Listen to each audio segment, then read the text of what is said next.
दोस्तों, भारत की राजनीति के लिए आज का दिन एक काला दिन के रूप में श्रापित हो चुका है। जी हां, आज महाराष्ट्र के डिप्टी सीएम अजीत पवार का प्लेन क्रैश में निधन हो गया। न सिर्फ उनका बल्कि उनके साथ विमान में सवार सभी के सभी 5 लोग मारे गए। ये मुंबई से बारामती एयरपोर्ट पहुंच रहे थे, तभी बताया जा रहा कि लैंडिंग के दौरान ही ये बड़ा हादसा हुआ। आइए दोस्तों, ऐसे में देखते हैं कि प्लेन क्रैश से ठीक पहले महाराष्ट्र के डिप्टी सीएम अजीत पवार जी का अंतिम पोस्ट क्या था, आखिर उन्होंने किसे याद किया था। अजीत पवार के लिए कहा जाता है कि जो काम होने वाला होता उसी के लिए हाँ बोलते थे वो। ऐसे थे महाराष्ट्र की राजनीति के दादा अजीत पवार। अजीत पवार के निधन के बाद एनसीपी नेता दुखी हैं, कुछ जांच की भी मांग कर रहे हैं। ऐसे में महाराष्ट्र के डिप्टी सीएम अजीत पवार के साथ प्लेन में और कौन कौन मौजूद था, इस हादसे में और किस किस की जाने गई, देखेंगे अपन पूरी बड़ी खबर विस्तार से। अजीत पवार वो मराठा नेता रहे हैं दोस्तों जो कभी सत्ता से बाहर नहीं हुए थे। अजीत पवार ने अपने राजनीतिक करियर में 5 बार महाराष्ट्र राज्य में बतौर उप मुख्यमंत्री के पद को संभाला था। यानी इस बात का अंदाजा लगा सकते हैं आप कि उनके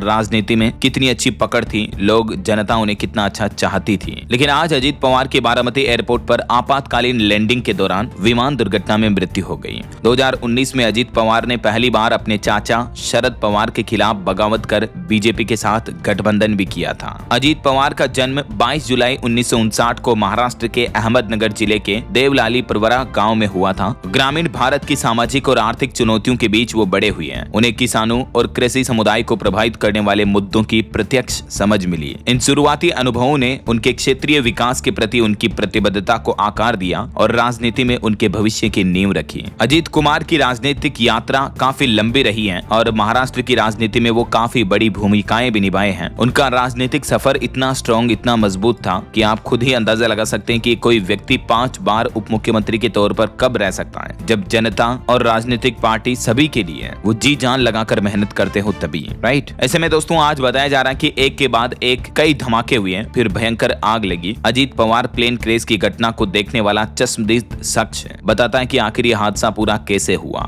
इस घटना पर प्रधानमंत्री नरेंद्र मोदी ने भी दुख जताया और कई बड़ी दिग्गज राजनीतिक हस्तियों ने भी अजीत पवार को श्रद्धांजलि दी। महाराष्ट्र के डिप्टी सीएम के अलावा भी दोस्तों विमान हादसों ने हमारे देश के कई बड़े दिग्गजों को छीना है। पिछले साल ही आपने देखा होगा एयर इंडिया का प्लेन क्रैश हुआ था गुजरात अहमदाबाद में, जिसमें गुजरात के पूर्व मुख्यमंत्री विजय रूपाणी का निधन हो गया था। 2002 में एक हेलीकॉप्टर दुर्घटना में लोकसभा अध्यक्ष और तेलुगु देशम पार्टी के नेता जीएमसी बाल योगी की भी मृत्यु हो गई थी। और भी ऐसे कई हेलीकॉप्टर के और विमान के हादसे हुए हैं जिनमें हमारे देश के कई बड़े दिग्गज हस्तियों की जान गई है। जैसे हरियाणा के मंत्री ओम प्रकाश जिंदल का भी साल 2005 में हेलीकॉप्टर दुर्घटना में देहांत हो गया था। आंध्र प्रदेश के तत्कालीन मंत्री वाईएस राजशेखर रेड्डी की भी विमान हादसे में मौत हुई थी 2009 में। और संजय गांधी का भी विमान हादसे में निधन हुआ था 1980 में एक हवाई दुर्घटना में। ये कांग्रेस नेता थे और तत्कालीन प्रधानमंत्री इंदिरा गांधी के पुत्र थे। वहीं माधवराव सिंधिया की भी दर्दनाक मौत हुई। ये कांग्रेस के वरिष्ठ नेता थे। 2001 में एक विमान दुर्घटना में इनकी मौत हो गई और इस हादसे को तो अभी हमारा देश भूला भी नहीं है। CDS general Bipin Rawat helicopter दुर्घटना में इनका निधन हुआ था 2021 में। तो और भी कई बड़ी हस्तियों ने हवाई दुर्घटनाओं में अपनी जान गंवाई है और इन्हीं घटनाओं की लिस्ट में दोस्तों आज का दिन भी एक काले दिन के रूप में शामिल हो चुका है। और एक मीडिया रिपोर्ट्स देखिए कि अपने पीछे करोड़ों की संपत्ति छोड़ गए अजीत पवार। करोड़ों का घर, जमीन और सोना चांदी। आखिर 5 से 6 बार रहे महाराष्ट्र के डिप्टी सीएम, जिनकी नेटवर्थ कितनी है, अपने पीछे कितनी संपत्ति छोड़ गए हैं। क्योंकि संघर्ष से लेकर सियासत तक राजनीति में तो इन्होंने अलग ही पहचान बनाई है। 5 से लगभग 6 बार ये डिप्टी सीएम का पद संभाले थे। अभी तो इनकी उम्र मात्र 66 साल थी कि 66 साल की उम्र में आज इनका निधन हो गया है। 1959 में इनका जन्म हुआ था। आइए इस दुर्घटना से जुड़ी कुछ और जानकारियां देखते हैं। बताया जा रहा है कि आज सुबह तकरीबन 9:15 बजे यह हादसा बारामती एयरपोर्ट पर लैंडिंग के दौरान उनका चार्टर प्लेन क्रैश हुआ और ये दुर्घटना हुई। इस हादसे में अजीत पवार के सुरक्षा कर्मी, 2 पायलट और एक महिला क्रू मेंबर समेत 5 लोगों की जान गई है। ये देख सकते हैं कि फ्लाइट की फीमेल अटेंडेंट जो कि जौनपुर के रहने वाली थी, पिंकी माली इनका नाम था, ये भी अजीत पवार के साथ इस फ्लाइट में क्रू मेंबर के तौर पर सफर कर रही थी, लेकिन इस हादसे में इनकी भी जान चली गई। आज एक्चुअली पवार जो है वो महाराष्ट्र पंचायत चुनाव के लिए बारामती में एक जनसभा को संबोधित करने के लिए जा रहे थे। मुंबई से उड़ान भरी थी उन्होंने और वो बारामती के लिए निकले थे क्योंकि सरपंचों के चुनाव आने वाले हैं तो उससे संबंधित जनसभाएं करनी थी। अब ये हादसा कैसे हुआ, इस बारे में जो अभी तक की रिपोर्ट सामने आ रही है, महाराष्ट्र एविएशन डिपार्टमेंट के सोर्सेज के मुताबिक विमान बारामती एयरपोर्ट पर लैंडिंग के लिए अप्रोच कर रहा था। ठीक है, तो पहली बार में तो पायलट को रनवे साफ दिखाई नहीं दिया तो वह विमान को दोबारा ऊंचाई पर ले गया। रिपोर्ट के मुताबिक उस समय विजिबिलिटी करीब 2000 मीटर थी। तो पहली कोशिश नाकाम रहने के बाद बारामती के रनवे 11 विमान पर दोबारा लैंडिंग की कोशिश की गई, लेकिन इसी दौरान विमान रनवे से फिसलकर क्रैश हो गया और क्रैश होने के तुरंत बाद ही उसमें आग लग गई।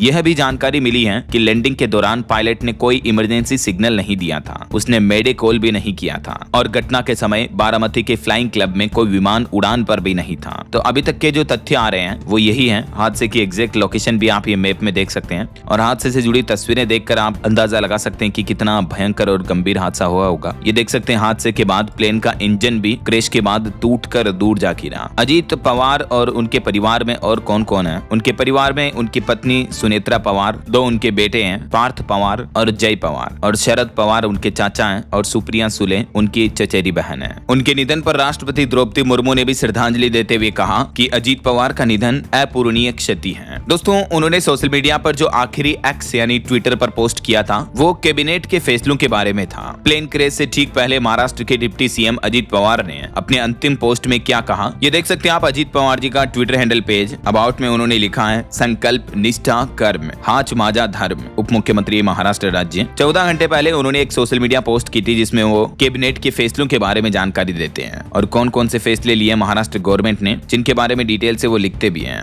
ये मराठी में लिखे हुए हैं, इनको आप हिंदी में भी अनुवाद करके देख सकते हैं। इंफ्रास्ट्रक्चर समेत कई बड़े फैसले लिए गए। मुख्यमंत्री देवेंद्र फडणवीस ने निर्देश भी दिया, उनके बारे में भी उन्होंने बताया। तो ये सीएमओ महाराष्ट्र की पोस्ट को भी अजीत पवार ने रीपोस्ट किया था। अब देखिए कुछ और इस हादसे के बारे में जानकारियां। अजीत पवार जिस प्लेन में सवार थे उस प्लेन का नाम है लियर जेट 45। ये एक प्रीमियम बिजनेस जेट है। VRS ventures private limited company इसको ऑपरेट करती है और इस हादसे में मारे गए 5 लोगों के सभी के नाम और लिस्ट भी आप देख सकते हैं। उप मुख्यमंत्री के साथ में उनके एक निजी सुरक्षा अधिकारी थे, 2 पायलट और एक फीमेल फ्लाइट अटेंडेंट थी, पिंकी माली। प्रधानमंत्री नरेंद्र मोदी ने भी सोशल मीडिया पर उनके निधन के बाद दुख व्यक्त करते हुए कहा कि अजीत जनता के नेता थे। ये घटना सुनकर बहुत दुखी हुई है वो। और अजीत पवार की इस फ्लाइट दुर्घटना पर एक चश्मदीद शख्स का कहना है कि एक के बाद एक धमाके हुए, फिर भयंकर आग लग गई। प्रत्यक्षदर्शी का कहना है कि वो देख करके ही ये समझ गए थे कि ये प्लेन क्रैश हो जाएगा। बारामती के घटना स्थल पर मौजूद एक प्रत्यक्षदर्शी ने बताया कि मैंने अपनी आंखों से ये सब देखा, ये बेहद दर्दनाक है। अब विमान नीचे उतर रहा था